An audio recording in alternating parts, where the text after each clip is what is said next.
Stephen Johnson, Fort Worth Star-Telegram. First off, congratulations, Coach. After the performance today, do you think this team is worthy of a first-round bye in the playoffs? Yeah, I mean, I think if the judging, last year they left a team out because of a quarterback. And I think, our play, we're 11-1 with our starting quarterback, having beat 4 ranked teams, having won the Big 12 championship. So I do think because of we've made a standard that the quarterback is that valuable. I think should be a real chance that we get a first-round bye, and I definitely think we should host a game. Good, and raise your hand. We're going to come here to the middle. We're going to go 4 rows back here in the middle.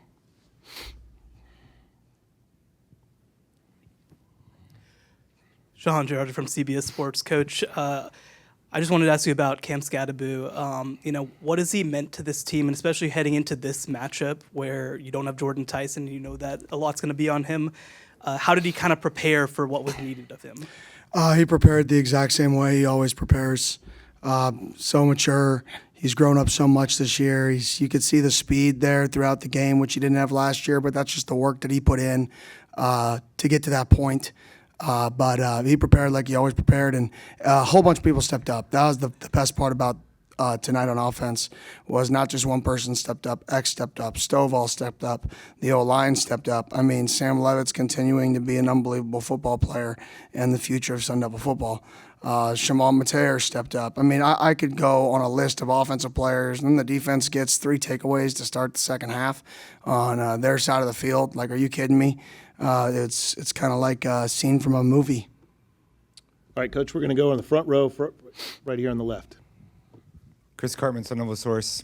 Kenny, have you seen a team improve as much as this one has from the beginning of the year to the end? You talked about wanting to see your team blow out opponents, which hadn't happened until the last 2 weeks, and then you did that easily.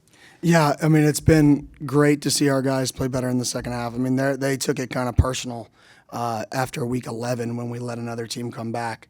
They took it personal that they wanted to start finishing games better, and they've been harping on it. They've been talking about it, and they've been kind of living it, not just, rah-rah, but like real focus in the locker room at halftime that we got to come out and play a good second half. So the growth on this team is remarkable. I've never been a part of a team that's grown this much. Coach, we're going to go on the far right, 4 rows back. Kenny, Scott Bordeaux, ESU News. Yeah. That's the man. Yeah. You're Kenny, Scott Bordeaux, ESU News, to your right. Back here. Oh, sorry. You came here hoping this was possible. Did you think it could happen this quickly? No. To be honest, we just got 2 really good players. That helps. He did. He's got way more belief than I believe. Like I said, these guys are why we're good. All right, we're going to go far left, 3rd row back. Hey, Coach. Daniel Rios, State Press. Earlier in the first half, you guys faced a similar situation that you guys did in your first conference game, 4th and 1 in your own territory. And, both plays, you guys decided to do a shot play. Can you guys just go into the decision-making and just the difference between then and now with the confidence in your guys? Yeah, I had nothing to do with that. That was Coach Royo. He called it, and I was like, oh, crap. Like, all right, bud, let's do it. You watch more film than me when it comes to offense right now. I trust it. I trust our quarterback. I trust our players, and he thought that was the best call for that situation. And I almost wanted to say, just hand it to Scat, just hand it to Scat. But I trusted him. I trusted our quarterback, and incredible play call, incredible execution, great pickup up front, great throw by Sam. I mean, that's just game-changing play right there. Coach, stay in the front row right here in the middle. Hey, Coach, congratulations. Robert Aronoff, Sons of UCF. The question is, what did you the competition you faced in the Big 12 this year, what do you think that did to prepare you for the extended competition you're going to see in the playoffs? Yeah, I mean, this is a really, really deep league. Every single week, anybody can beat anybody. And that's the part about this league that makes it difficult to get through it unscathed, is you go to real college environments. All of the environments you play on the road are real environments. Like our Texas Tech loss on the road was a real environment, first away, Big 12 game.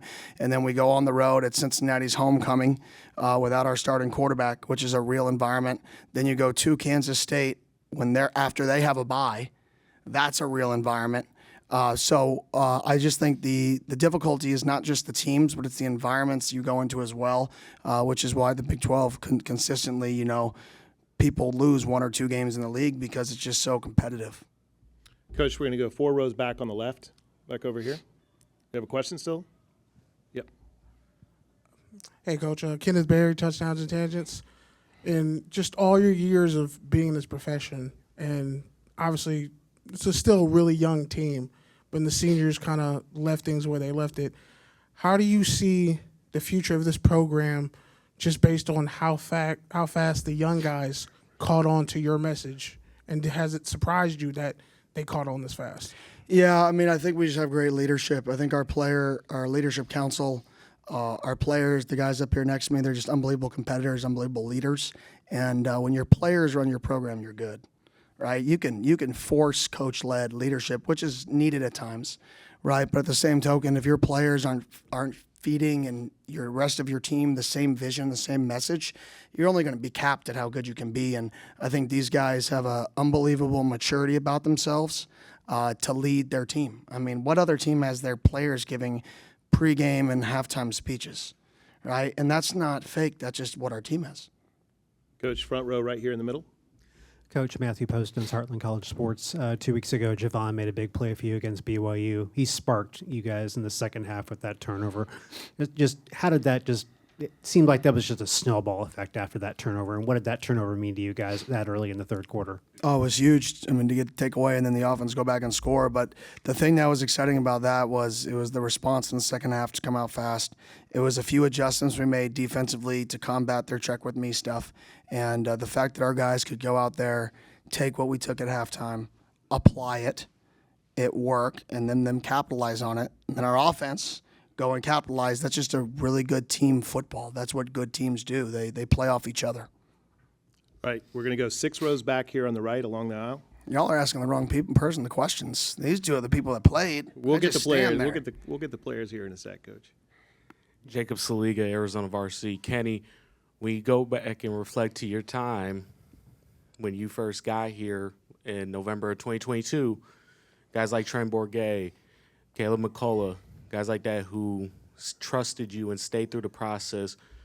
What does it say about those guys believing in you and believing in what you were building to get to this point now? Yeah, it was pretty cool to watch those guys celebrate today. Trenton went out on the field and took the knee there at the end, which is pretty cool. Talk about a full circle career for him. And then Caleb to just continue to make plays. He could be one of the most improved players on our football team. From where he was 24 months ago to where he is now is just incredible. But those guys that stuck with it, they just believed in the vision. Even though, it's hard to believe when you're not very good and you're 3-9. Not many people believe with that, but we had a sense of belief because of like I said, the guys next to me, the leaders on our football team, created a sense of belief with the work that they put in. All right, we're going to go all the way back on the riser. Hey, Kenny, Jordan Ham, Sports 360 AZ. If you could have a last-minute message to the playoff committee, what would it be? Yeah, I would just say, these guys have worked so hard. These guys have accomplished things that I don't know if any team's ever accomplished, being picked 16th out of 16th and then winning a championship. We're 11-1 with this kid to my left.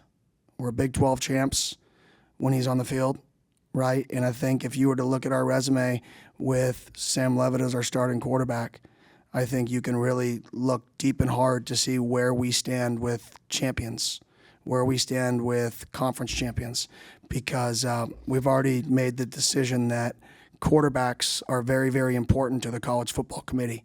Well, I think it's time to double down on how important the quarterback is and look back at our season as our quarterback played. All right, Coach, we're going to go in the second row on the aisle right here. Hey, Coach. Patrick Howard, Cronkite News. It really felt like at the end of the first half, you guys got going on defense a bit more, getting a couple of stops, and all of a sudden in the second half, you got 3 consecutive turnovers. And I remember earlier in the year you talked about you want to keep attack. What changed going from halftime to the second half that allowed you to gain that momentum and just completely swing this game in a different direction? Yeah, to be honest, I thought they had a really good plan early. A lot of check with me's, a lot of getting themselves into good plays, good numbers. And then I think Coach Ward did a really nice job combating it. And then I think our players, got comfortable. Early, you're in one of the best, if not one of the best stadiums in the country, right, that we're playing in. Most of our kids, or a lot of our kids, are from Texas, right? They dreamt of playing the Big 12 title game. To say there's not going to be a little bit of nerves is a little delusional, right? There's going to be a little bit of nerves. It's what they dreamt of. So I think they calmed down a little bit. I think we made some adjustments as a staff, and then I think they went out and executed the rest of the game. It started at the end of the first half, and I think it continued through the third quarter. All right, Coach, we're going to go 6 rows back on the right side. Kenny, Chris Vinny from The Athletic. What can you say about the way Cam played today and the end of the season, and do you think he should be in New York for the Heisman ceremony? I do think he should be. I mean, turn on the tape. I mean, he's really good. Like, he's good enough to be there. I don't know what he finished up with today. Finished up with he was 0 for 1 passing. He was 2 catches, 38 yards, 1 touchdown. He said he basically had 200 yards of total offense and 3 touchdowns. I mean, that's incredible. I think that's his 3rd time in a row. He's gone for over 100 yards and multiple touchdowns in a first half, potentially. I mean, I don't know what else you can do to put your name in the race. And obviously, there's 2 other guys that are really, really high on that list. And I don't know if he should ever surpass those guys. But should he be on that list? Should he have the opportunity to go there? Yes. Coach, we're going to go 3rd row on the left, 4 seats in. Here. Hi, Kenny. Doug Haller with The Athletic. You've always been so much about process, focusing on one week to the next. But can you please just describe when you guys got the ball back with 2 minutes left and you just started making your way around the sideline, just hugging people and congratulating people, what that feeling was like? Yeah, it was pretty cool. I mean, it was pretty cool. The process was over. We got the job done. And it's just a pretty cool moment to see those guys. All right, we got time for 2 more questions. We're going to go 2nd row right here in the middle. Kenny, Elliott Polikoff, Arizona's family. Can you take me through a little bit about that Skattebo pass, what was going through your head? And Sam, if you want to chime in too, kind of what were your thoughts on that? I'll take it. Don't do it. That was pretty much going through my head. But that's what makes Scat is he does incredible things. Like, and you know what? To his credit, like, they pan out. I don't know how. Last year, we called a punt with him as our quarterback because it was an absolute amazing situation we were in last year. And he checks a throw to Elijah Badger, and it's complete. And I'm like, what just happened? Like, is this real life? I mean, but that's Scat. It defines Scat. He finds, though, he's just one of those guys that he works so hard, he finds a way to be successful. But what was going through my head was, oh my gosh, this is not good. This is not good. Oh, it's getting worse. It's getting worse. And then it was incomplete. I was like, holy cow. Coach, we're going to finish with you with the last question here on the aisle in the 3rd row. Greg Moore, Arizona Republic. First of all, congratulations. What does this moment mean for longtime Sun Devil fans? What does this moment mean for people who've been with the program from the Cush era all the way up to now, knowing that the job isn't finished, but what does this moment mean? Yeah, I think it just shows what we can be, and with the right direction, with the right players who are committed to the program and committed to the work, I think you can achieve anything here. I've always thought that, people have always said this place is a, sleeping giant. Well, you're not a sleeping giant, right, if you never wake up. You're a dead giant, right? And it just hasn't woken up for so long. And I think finally, these guys have really bought into not just Arizona State, to the city, to the community, the weather. They're over here talking about the weather the other day. It's like they've bought into everything that the Valley, Tempe, Arizona State has to offer, and I think that's what's special is these guys are just members of the people. Like, they love it there, and I think that's special. Coach, thank you. We're going to let you go, and we'll get the players up here. And sounds finish good. our time. Thank you so much. All right. Xavier, we'll go ahead and have you come on up.